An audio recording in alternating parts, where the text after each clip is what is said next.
In medieval Scotland, Princess Merida of the clan Dunbroch is given a bow and arrow by her father, King Fergus, for her 6th birthday and her mother, Queen Elinor.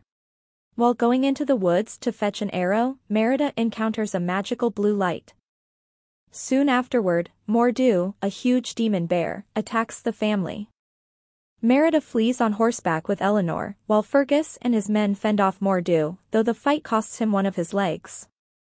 10 years later, Merida discovers that she is to be engaged to the son of one of her father's allies.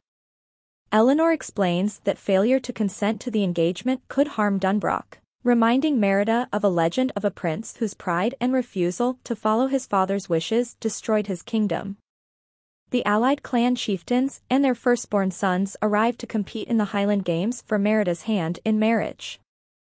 Merida twists the rules, announcing that as her own clan's firstborn she is eligible to compete for her own hand. She easily beats her suitors in an archery contest, shaming the other clans, and after a heated disagreement with Elinor, runs away into the forest.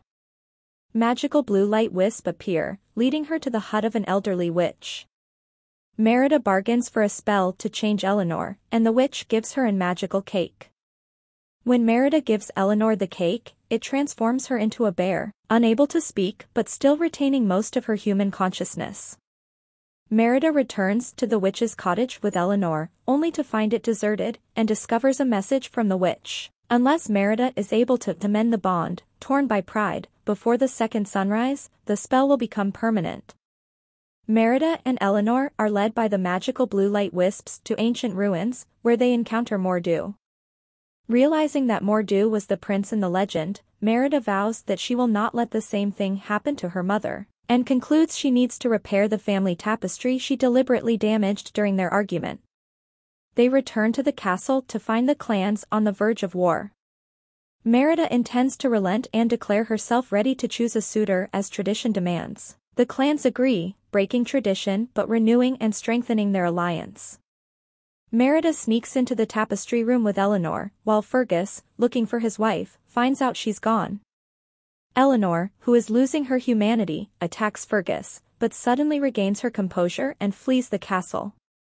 Mistaking the queen for Mor'du, and thinking it has eaten his wife, Fergus pursues the bear with the other clans, locking Merida in the castle. Merida escapes with the assistance of her identical triplet brothers, Harris, Hubert, and Hamish, who have also eaten the enchanted cake and are now bear cubs. Merida repairs the tapestry and rides out after her father. Fergus and the clans capture Elinor, but Merida thwarts them before the real Mor'du arrives.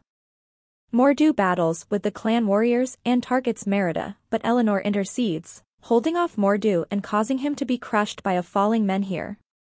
This releases the spirit of the prince, who silently thanks Merida for freeing him and transforms into a wisp. Merida covers her mother in the repaired cloth, but she remains a bear. As the sun rises for the second time, Merida realizes the mistakes she has made and reconciles with Elinor, unknowingly fulfilling the true meaning of the witch's message and reversing the spell's effects on her mother and brothers. With Mor'du gone, Merida and Elinor work together on a new tapestry when they are called to the docks to bid farewell to the other clans, and ride their horses together.